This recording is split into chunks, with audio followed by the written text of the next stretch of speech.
Hey you guys, I'm out here right now at the park.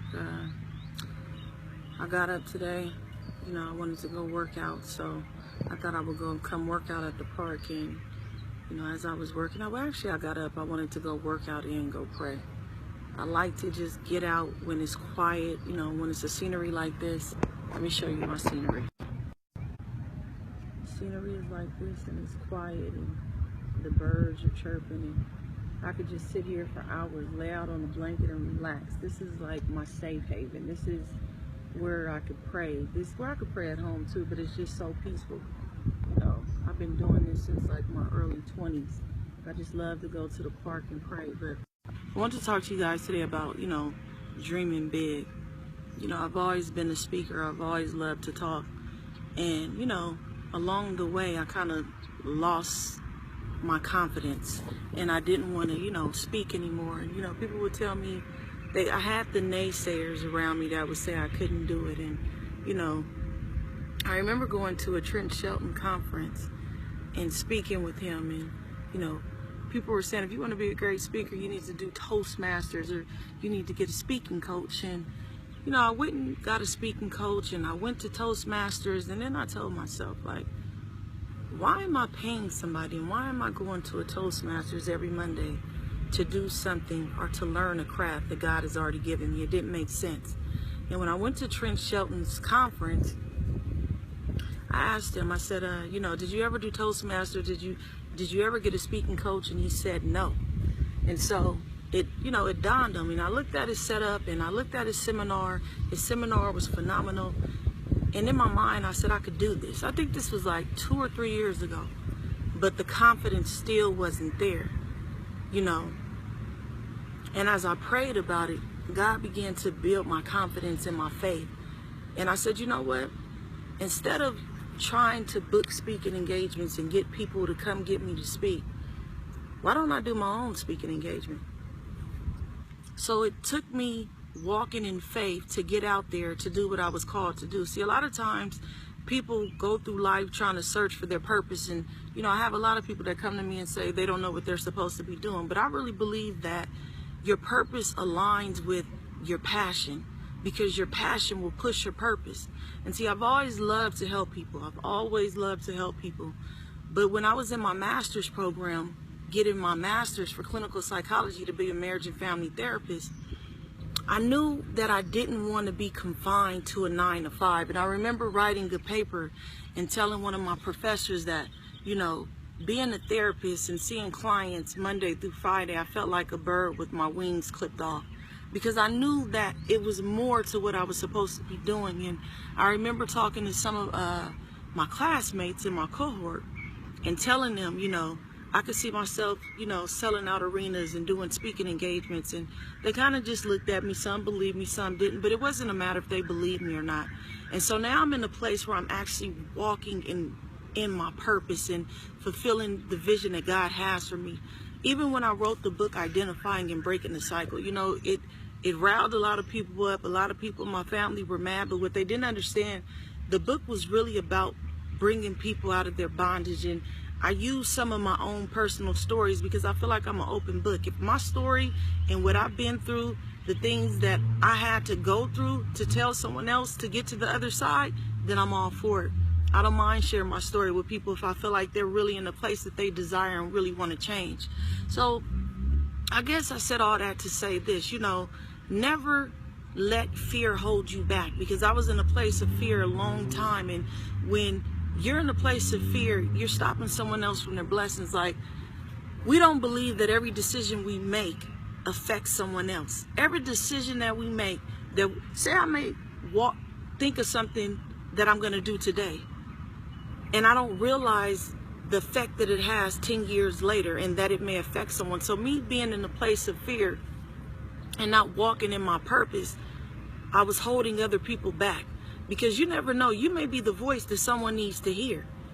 You may need the encouragement that someone needs tomorrow. But if you're not walking in position, if you're not walking in your purpose, then you're holding not just yourself back, but people around you back.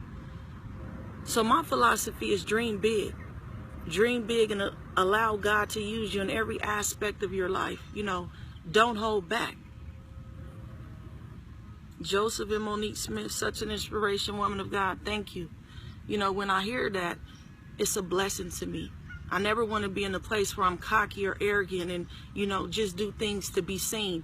When I say I have a passion for people, I really have a passion for people. It wouldn't matter to me if I did it for free. I already do it for free. I don't get paid for what I do. This is the first seminar Saturday that I'm putting on. And I take my hat off to people that do seminars, because people don't understand the work, the money, and the time that goes into it. It's a lot of work when you're putting on your own event. And I know some of you out there that do events and do it all the time, you're like, we already know that. Well, this is my first event. So, you know, like I said, I take my hat off to people that do it, because you have to have the faith even walking into it. Because even when you know, sell tickets, you don't know if those tickets are going to sell.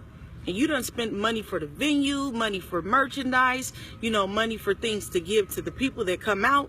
And you don't know how it's going to go. But I had to walk in faith to do it.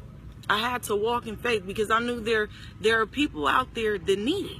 You know, I look at my daughter and she's 19, and I thank God that He's put me in a position to be able to speak into her life. Because I think back when I was her age, and I'm like, man, I wish I would have had somebody to speak into me and tell me different things. And don't get me wrong, you know, your parents tell you stuff, but sometimes they tell you from a different point of view. And, you know, when they're telling you things and it doesn't make sense to you at that time, you're like, I don't want to hear this, you know. But I just feel like if they took that extra time and, you know, broke some things down. You know, my dad always broke things in a biblical sense, which, you know, is a good thing. But sometimes when people can't relate to the Bible, you need to be broken. You need for it to be broken down, practical, something that you could utilize. You know, you giving me the scripture of the Bible, that's great. And don't get me wrong, because I use the scriptures of the Bible all day long, but I also know when I'm talking to my kids and other people, they might not know how to apply the scripture. So you have to put it in modern time to make it make sense to them in that moment. And so, man, dream big. You know, I'm out here at the park. I'm going to show you my scenery one more time so you guys can see what I'm looking at. How beautiful it is, you know, peaceful, really nice. You know, anybody that knows me knows this is the type of stuff I enjoy. I like going for walks. I like, you know, my husband don't have to spend no money. We can go right into the park, lay a blanket down and just relax, enjoy each other's company, because I love stuff like that. You know, I got probably like 10 hours on at Massage Envy that I haven't used yet. I need to go use them though, because I'm paying like $50-something a month. But because this is what is, you know, peaceful to me, getting out here walking and praying and just being alone and honestly hearing from God. You know, a lot of times we only call out to God when we're in the need or in the crisis. I call out to God every day. Before I do anything in the morning, I wake up, I pray, and I read my daily devotional, and I study before I even get my day started. Because if my mind ain't right, I'm telling you, if my mind is not right, I wouldn't be the person who I am. And people think I'm playing when I say that, because your mind can go in so many different directions depending on your conversations, depending on the music you listen to. Just even getting on social media can put your mind in a certain state. So if my mind is not right, I can't move forward, you know, through the day. Thank you, Carmen Pacheco, for joining me. Gloria Perez, Daytay Bridges. Have you ever felt like you can't hear God? Yeah, there's times I felt like I can't hear God. You know, there's times that I felt like, you know, I was going through something and I'm like, I can't hear you. But those are the times I get still. See, we get mad when God doesn't move when we want him to. But that just means you need to seek him even the more. You know, I hear a lot of people, well, I prayed and I didn't hear nothing. You prayed one time and you're going to give up? No, you need to be still and listen to him. When I get in a place where I really want to hear God, I get quiet. I put everybody out in my room. I go for a walk. I get quiet because I want it to just be time with me and him. No distractions. That's why I came to the park today, because people don't even understand with the seminar. I feel like I'm a phenomenal speaker. I feel like I'm a great speaker. But that's all about me. If God ain't in it, it's not going to be great. So before Saturday, I got to get in the place where I got to see God. Because I don't want the people to just hear me. I want them to see God through me. That makes a big difference. See, a lot of people want to be seen, and a lot of people want to be noticed. But what are you doing it for? Yeah, I have a platform, but it's used to glorify God, not myself. If you have a platform and it's only to glorify you, something's off. Something is definitely wrong. But like I said before, dream big. And, you know, like I said, a lot of times people come to me, you know, not knowing what their purpose is, but your purpose is your passion. Your purpose is your passion. Your passion is things that you'll do for free. From the time I was a little girl, you know, people came to me for advice, and a lot of times it was kind of annoying to me, you know, but I loved to do it. But I had to realize that was my purpose. Even though it wasn't just a passion, even though I liked it, it wasn't just a passion for me to talk to people, but it was a purpose for me to talk to people and change their lives, evoke change, provoke thought, so people can change their mindsets. So, you know, I'm out here in a place of peace, loving my peace. I always tell people I don't let people disturb my peace.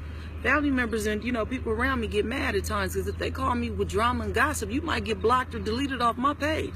You know, you might call me and it might be a block call. Not to be rude, but I can't let anybody in to disturb my peace. Peace is a hard thing to get. I'm not going to say it's a hard thing to get. It's easy when you're walking in God. But so when I'm in a place of peace, I can't let somebody destroy that peace. I can't let somebody take that peace away. And like I said, even a conversation can take your peace away. Somebody call you about their problems and all the drama. They want to gossip. No, you got to get off my phone line. I don't want to hear all that. I got to stay in a place of peace. Oh, I want to share something with you guys today. You know, prayer works, because I actually got a meeting with my city mayor today. So, you know, he put me on the schedule. So I'll meet with him sometime next week to go over, you know, the different plans and solutions and ideas that we can collaborate about, and, you know, talk about bringing a preventative measure in the city of Rancho Cucamonga for minorities and police officers, and not just for minorities and police officers, to break the color lines and the barriers, you know, of racism, and bring the city. It just went out, you know. That probably is the enemy. But yeah, so I praise God for that, you know, that the mayor, you know, Dennis Michael, was even open to set a meeting with me to hear what I had to say, you know, about the matter. So I appreciate him for that. So even with that, you guys, I challenge all you guys, you know, it's good to march, but like I said before, you know, call up your local city hall and see if you can set a meeting with your mayor, or, you know, call your local police department and see if you can set up a meeting with the chief of police, and, you know, brainstorm ideas with them so we can, you know, resolve some issues. Because we all have a voice. I feel like God has given us all a platform. If you a parent, your platform is your household. If you a teacher, your platform is your classroom. If you a singer, your platform is the people that like that music. If you're a pastor, your platform is that congregation in the community. But what I'm saying is, we all have a platform. The only difference is the way we use it. Never wait for someone to speak up for you to use your voice. We all have a voice. Use it. Dream big. Never hold back on your dreams. If I held back on my dreams and God's will for my life and his purpose that he's pushing me into, I wouldn't be having a seminar Saturday. I would have been fearful. I want to give a shout out to my husband too. Grindface. His name is actually Demetrius Mayo, but he brands himself as Grindface. But, you know, he pushes me to reach my full potential, and I couldn't have asked for a better mate to walk side by side with me. You know, we had our ups and downs. We've been through things, but I wouldn't take it back for anything in the world, because we wouldn't be as far as we are today.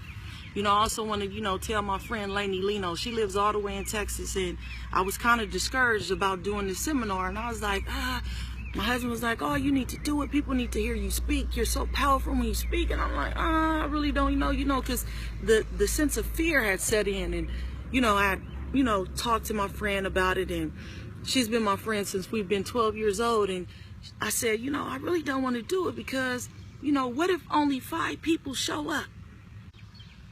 They don't want me to talk to y'all today. It keep on cutting out. But, she said, I told her, what if only 5 people, only show up? She said, I don't care if 2 people show up.